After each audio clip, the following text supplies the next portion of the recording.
Subscribe to our YouTube channel and don't forget to press the bell icon to get all the latest updates.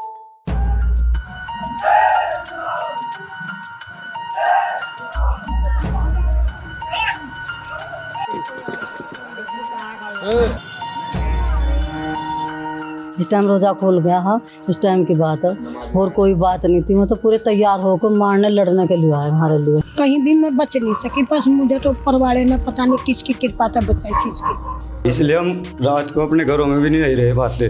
प्रशासन मिलकर इनकी मदद कर रहा है सर। अभी तक प्रशासन ने हमें कोई विश्वास नहीं दिलाया कि आप रह सकते हो या नहीं रह सकते।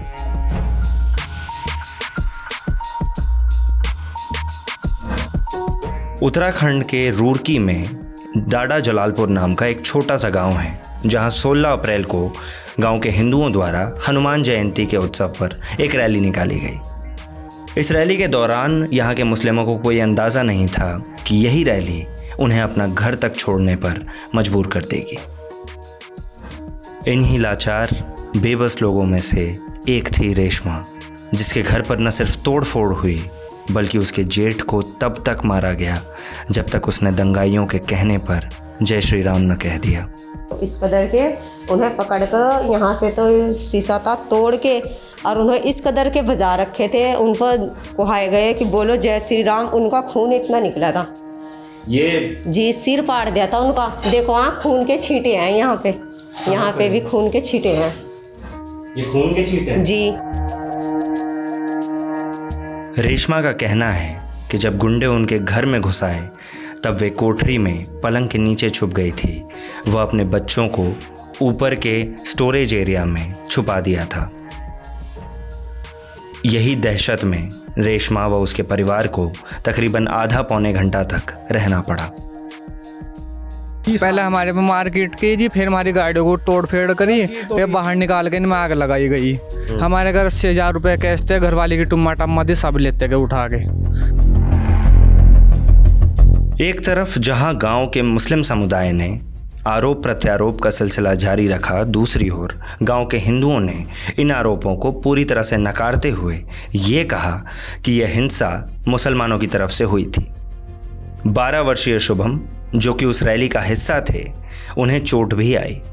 मोजो स्टोरी ने शुभम से बात की।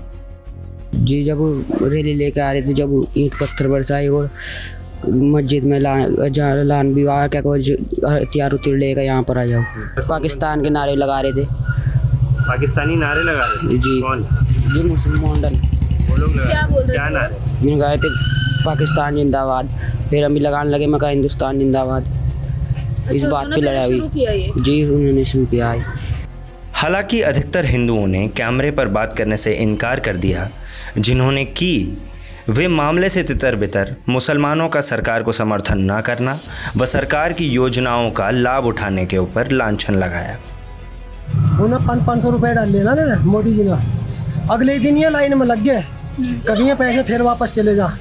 उसके बाद भी लाइन में लगने के बाद मोदी जी को गाड़ी देखते हैं कि हम हमारे के लाइन में लगा दिए पैसे निकालने के लिए, यानी उसी का खा रहे हैं और उसी का ही चिंता कैसी कर रहे हैं, उसके ऊपर गाली गलौज करते हैं। अगर गांव वालों की मानी जाए तो उनके मुताबिक पुलिस वाले रैली के अगले दिन यानी 17 अप्रैल को एक बुलडोज़र लेकर आए और घूम घूम कर यह ऐलान कर रहे थे कि उन्हें 40 मुसलमान चाहिए। यदि नहीं दिए गए तो उन लोगों के घरों को बुलडोज़र से तहस नहस कर दिया जाएगा। इस बात की पुष्टि गांव की रहने वाली अख्तरी ने की। वायरलेस लगा कर यहाँ ऐलान कर रहे थे यही दुकान पर, हमें 40 आदमी चाहिए, 40 आदमी चाहिए आज 12 बजे तक, यानी तुम्हारे घर को तोड़ेंगे, थारे आदमी को बरान करेंगे। अख्तरी के 2 बच्चे हैं। उनके मुताबिक दोनों को ही हिंसा वाले दिन हिरासत में ले लिया गया था। इतना ही नहीं, उनकी 3.5 महीने की नवासी को पथराव के कारण चोट भी आई। उन्होंने फटाफट पत्थर रिताया उसमें अपनी ट्रॉली में और पथराव करना शुरू कर दिया मुसलमान घरों घरों पर, सबके आदमियों के ऊपर, सबके। कुछ ने, मेरा लड़का रईस नमाज पढ़ के आ रहा था, साथ पुलिस वालों ने पकड़ लिया। पुलिस साथ थी, जिसके मतलब पुलिस के रहतो ही ऐसा हुआ। हाँ, सीढ़ी पर ऊपर आ गए थे एक लाठी लेकर मेरे पीछे, फिर हम दो लड़की मेरी, एक मैं अंदर इस कमरे में घुसे थे, उसमें तो पथराव हो ही रहा था। के लिए? हाँ, लुक गए थे हम तीनों माँ बेटी। जो वीडियो सोशल मीडिया पर वायरल हो रहे थे, जिनमें मुसलमानों के प्रति नफरती गाने बजते हुए नजर आ रहे थे, मोजो स्टोरी ने उन गानों की पुष्टि करने की कोशिश की। जब हमने अख्तरी से उन गानों के बारे में पूछा तो सुनिए उन्होंने क्या बताया।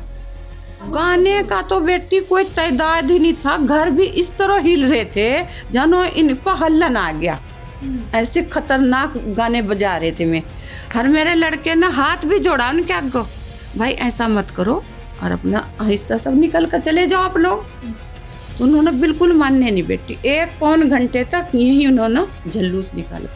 मोजो स्टोरी ने भगवानपुर, जिसके अंतर्गत डाडा जलालपुर गांव आता है, वहां के बजरंग दल प्रमुख चंदन सिंह से बात की, जिनके मुताबिक पथराव करना इलाके के मुसलमानों की साजिश थी।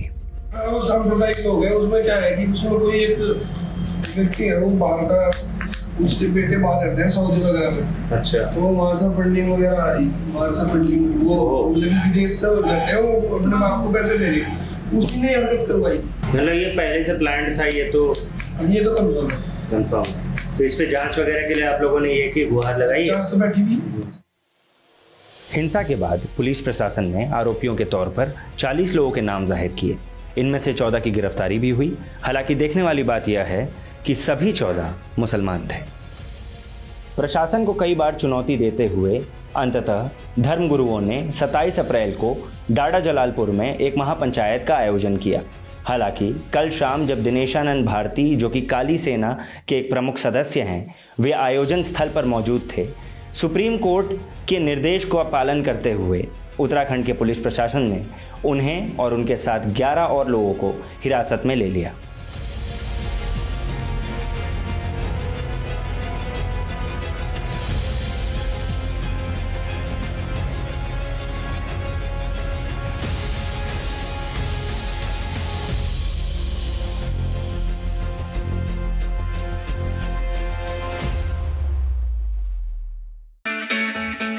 It's great to see you here. Thank you for watching our work. If you haven't subscribed yet, don't forget to click the bell icon and subscribe to Mojo Story and support independent, robust journalism.